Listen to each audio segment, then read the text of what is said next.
بالکل میں علامہ صاحب کی طرف بڑھتا ہوں کہ علامہ صاحب آج ہم جو ہے دعا کی فضیلت کے حوالے سے گفتگو کرنے لگے، وہ اس وجہ سے کہ ہم نے دعا پہ ایک سے پہلے بھی پروگرام میں بات کی، لیکن مغفرت کا عشرہ شروع ہو چکا ہے اور ہم چاہیں گے کہ اس عشرے کے اندر لوگ جو اپنے والدین جتنے بھی لوگ ہیں مغفرت کروا دیں ان کی، اور دعا کی توسط سے وہ سب چیزیں کروا لیں۔ تو اس کے اندر ایک تھوڑی سی یہ بھی چیز ہے کہ دعا کا سوال تو میں آپ سے کروں،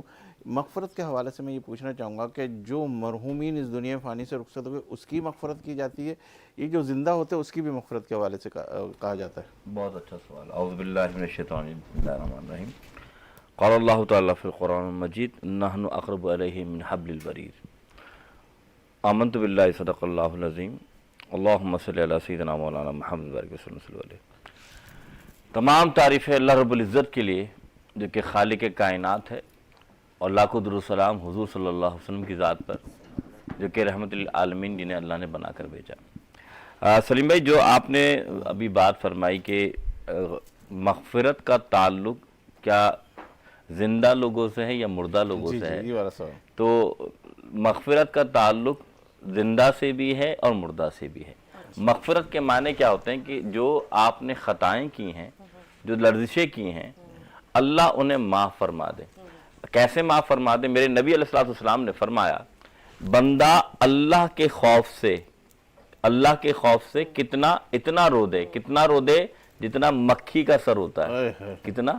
مکھی کا سر، اللہ اس کے پچھلے گناہ معاف فرما دیتا ہے۔ اب ذرا غور کرنے والی بات ہے کہ اللہ رب العزت بندے کی گناہ معاف فرما رہا اتنا رونے سے، جو مکھی کا سر اتنا رو دے، تو جو بندہ اللہ کے سامنے ہر وقت گڑگڑاتا ہوگا اس کا مقام کیا ہوگا؟ تو ساری بات یہ ہے کہ مغفرت کا جو تعلق ہے وہ کسی ایسا نہیں کہ بندہ جب جائے گا تو اللہ معاف فرمائے گا، بلکہ رسول اللہ صلی اللہ علیہ وسلم فرمایا ہے جب مسلمان 5 وقت نماز پڑھتا ہے تو حضور فرماتا ہے اگر نہر بہہ رہی ہو اس میں وہ 5 وقت غسل کرتا ہے تو کوئی جسم میں میل نہیں رہتا، اس طرح اس کے تمام گناہ کی مغفرت ہو رہی تھی 5 نماز پڑھ رہا ہوتا ہے۔ تو معلوم یہ چلا کہ ایک تو مغفرت کا تعلق یہ ہے کہ جو دنیا میں ہو۔ پھر حضور نے فرمایا جب یہ مغفرت کا عشرہ شروع ہوتا ہے، رمضان کی ہر رات اللہ کئی لاکھ گناہگاروں کے مغفرت فرما رہا اللہ اکبر۔ اور پہلا عشرہ رحمت، دوسرا مغفرت۔ اب یہ جو مغفرت کا مہینہ ہے، جیسے آج دعا کا آپ نے ٹاپک رکھا، تو بات یہ کہ اللہ سے مانگو تو صحیح، اور ہم بندوں کے پاس جاتے ہیں، ایک مرتبہ جاتے ہیں مانگتے ہیں وہ عطا کر دیتا ہے، دوسری مرتبہ جاتے ہیں تو شاید وہ کبھی کبھی سوچتا ہے کہ یار ماتھے بلانا شروع جاتے ہیں، تیسری مرتبہ جاتے ہیں تو وہ کہتا ہے یار میں ابھی وقت نہیں ہے، چوتھی مرتبہ جاتے ہیں تو پھر وہ وقت ہی نہیں دیتا ہے۔ اب ذرا غور کیجئے کہ ایک وہ ہے جو بندہ مخلوق سے مانگے تو بندہ نہ دے اور مانگنا اسے اچھا نہ لگے، لیکن اللہ کے رسول فرماتے ہیں کہ جب اللہ کا بندہ اللہ سے نہ مانگے تو اللہ ناراض ہو جاتا ہے